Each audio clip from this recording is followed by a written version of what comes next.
Okay, magandang gabi sa kanilang lahat and thank you for uh, joining us tonight. This is a short notice but bigla ang press con. Akala ko ay babatiin ko lang yung ating mga volunteers sa headquarters, but since we're here already and there have been requests for the interviews, then yeah, go ahead. Maraming salamat at magandang gabi. Ah, Yeah, isa po. Yeah. Go ahead. Hello. Hello. Hello, sir. Hello. yes, go ahead. Hello, sir. Liana sa Panti, GMA News Online po. Yes, Sorry, Pia, sir. mga kapuso, live tayo ngayon dito sa Cagayan de Oro City Ay, Session Hall. Partikular na dito sa loob ng Cagayan de Oro City Hall. Ngayon, patuloy ang pagdating. The next sir, question. hello. Sorry, the desk is asking. Nasa kaka-message lang sa akin. Sir, number 5 so far. How do you feel? It was a huge jump. How and where Well, do you credit it? well, yeah, siyempre, I'm very happy and thankful sa ating mga kababayan. Siyempre, hindi pa unofficial lahat yan, but we didn't expect no, yung ganitong klaseng paglabas ng resulta dahil nga base sa lahat ng mga surveys, wala tayo lagi no, sa top 12. And therefore, nasurpresa rin tayo. But at the back of our minds, sabi ko, there is one path to victory and it all depended on the last big push. No? Yung huling big push which we did actually nung huling 7 days. And sabi ko nga, kailangan namin ng milagro para manalo at mukhang yun ang nangyari. In the last minute, people, maraming undecided who said, sige, bigyan natin ng tsansa. Palagay ko ang ating naging mensahe. At yun, um, um, yung sunod-sunod na endorsements, yung ating interview sa radio, yung ating pag-ikot, yung ating huling caravan, yung bisita namin ni Sharon sa Barm, sa Mindanao, and then yung message natin no na kailangang bigyan ng pagkakataon no yung mga may naniniwala pa na may pag-asa ang Pilipinas, hiniling natin ang kanilang tulong no at ang kanilang suporta.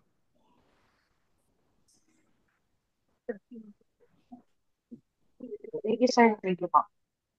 Thank you, thank you. Are there other questions? Hi sir, Tristan po from Newswatch. Sir, paano niyo nalaman yung results? Paano nakarating sa inyo? Kasi iba ayaw pa siguro tignan yung mga resulta po no, nung nag-start pumasok yung botohan. Kayo sir, paano nakarating sa inyo na pumapasok tayo sa sa winning circle and then eventually nasa top 5? Pwede pong pakwento lang ng konti.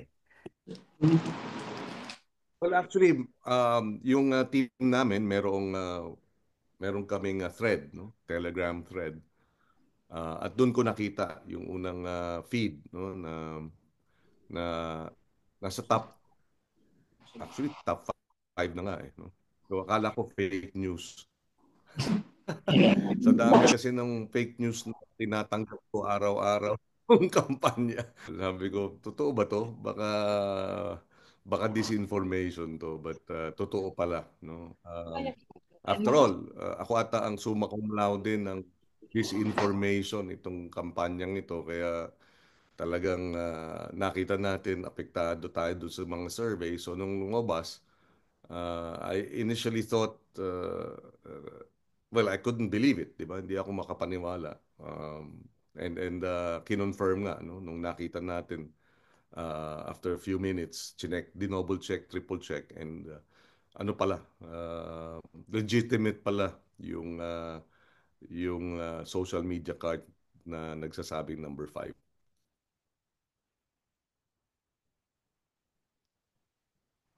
Thank you sir. You can ask. Can we ask your question? Yeah, Thank you. Tita I Vic. think now if I may just add, I think there's one, how do you call it? I guess one hopeful uh, outcome, no, of so far how the results are turning out, no. Na yung mga nagkalat ng fake news laban sa atin ay ang taong bayan na mismo ang nakita, no, at hindi hindi naniwala, no. Meron sigurong naniwala pa rin, but by and large, kung talagang effective yung fake news nila, hindi tayo dapat nasa top 5, no. So I guess that's a message doon sa mga nagkakalat ng paninira at gumagastos para dito. Sabi nga you can't fool the people all the time. And I guess this is one isang malaking halimbawa na kahit na tayo ay kaliwat kanan, iba-ibang kampo, sunod-sunod ang batikos, ang paninira, ang pangungutya, ang pag-iinsulto, palagay ko, sabi nga ng mga kababayan natin, naniwala na maraming paninira at doon na naniwala sa katotohanan. Kinol na nila. Hello, sir. Ian Lucky po, philstar.com. Ito lang po siguro tanong ko. Along with Senator Risa, sino pong gusto niyo isama sa minority? Hindi pa namin napapag-usapan yan, so we'll have to sit down and talk about Okay it. lang. Yeah. Tingnan natin. I haven't really thought about that. And besides, we still have to be proclaimed. So hintayin muna natin. Ayokong i-preempt kahit na si Bam or si Risa and make public statements without discussing this matter with them first. I hope you understand. Okay, thank you, sir. Sir, sorry, Yanas ako ulit. Short question lang. Is this your highest finish, if ever? Fifth? No, I was number 5 in 2007 when I ran independent. Okay. So about the same. But then manual pa noon, no? So medyo iba yung landscape. But yeah, I was also number 5. We don't know if I'll end up number 5, no, but I was number 5 in 2007. Thank you, sir. Thank you po. Thank you. Okay, go. Hi, Sen Kiko. This is Mark from Philippine Star. Have you talked with former Vice President Robredo? Has she extended any congratulatory message to you about this outcome? Oh yes, she sent me a message, and she's very happy with the results because so far, no, ang lumalabas panalo si Bam, panalo ako, and then I think si Akbayan also is so that's Chel Job, no, and a few two others, I think, no, and then and Laila de Lima, and of course she won in Naga. So yeah, for our coalition of Angat Buhay Lahat coalition, wala pang pangalan. At least yung 2022 campaign, you know, it's also a big win for us. Said follow up na lang. Are we seeing a firmer opposition next in 2025 under the next Congress? We don't know yet. I cannot. No, I have my own thoughts, but I'd rather not preempt the others. Pag-uusapan muna namin. Okay. Okay. Para? Yeah. Hello po. Good evening, sir. This is Jane Bautista from Inquirer. Ano po yung magiging priority natin pagkaupo sa Senado? Again, yung mataas na presyo ng bilihin, no? And pagkain and bigas. How do we address itong problema ng gutom? And strengthening our food security. So that will be our priority. And immediately, yung full implementation of the Sagip Saka Act. Because right now, I've been going around the country carrying with me the law and the implementing rules. And dapat kasi bumibili na direkta ang gobyernong national at local sa ating mga magsasaka, no? Na wala ng public bidding. And nakikita natin marami pang hindi nag-implement nito. And so, yan ang isa, full implementation of direct purchases sa ating mga magsasaka at mangingisda by the national and local governments so that they will up their incomes. The government is the biggest buyer of food annually, roughly about 150, 180 billion, almost 200 pa nga a year, ang binibili ng gobyernong pagkain, bigas, karneng baboy, gulay, etc. So gatas. So kailangan talagang full implementation ng batas. Number 2 is yung libreng almusal mula kindergarten hanggang grade 12.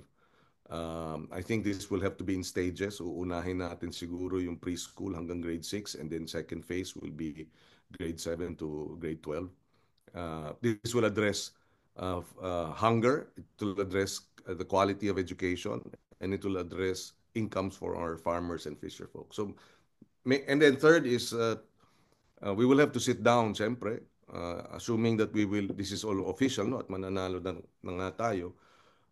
How do we bring the agri-budget where it is now, about 250 billion, to maybe in the next 3 years, at least double for the next 3 years, so that it reaches about 500 billion by 2028. Thank you, sir. Congratulations po. Hindi pa, unofficial pa lang yon, but maraming salamat.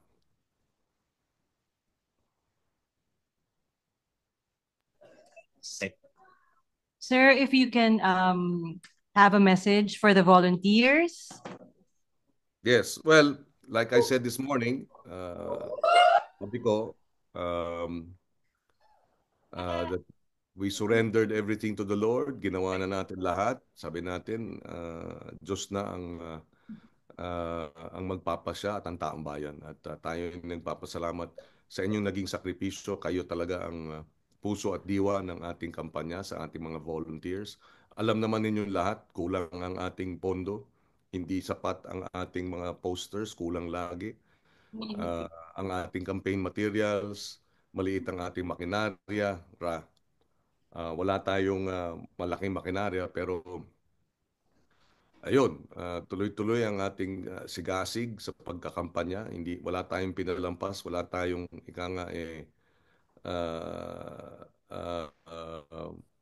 walang pakundangan ng ating panunuyo. And this was made possible by, siyempre, my family, Sharon, and my siblings also were everywhere. Pasalamat din natin ang ating volunteers, influencers, mga artists who lend their stature and their influence, who took a stand. Lahat ng mga nag-endorse sa atin publicly, they didn't have to.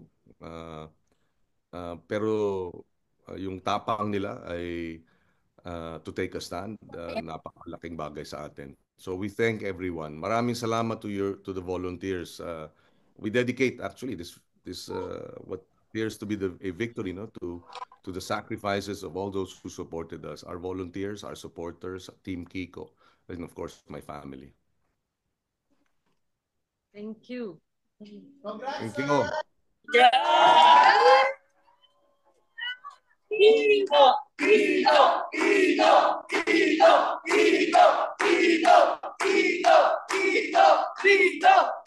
Go, Senator!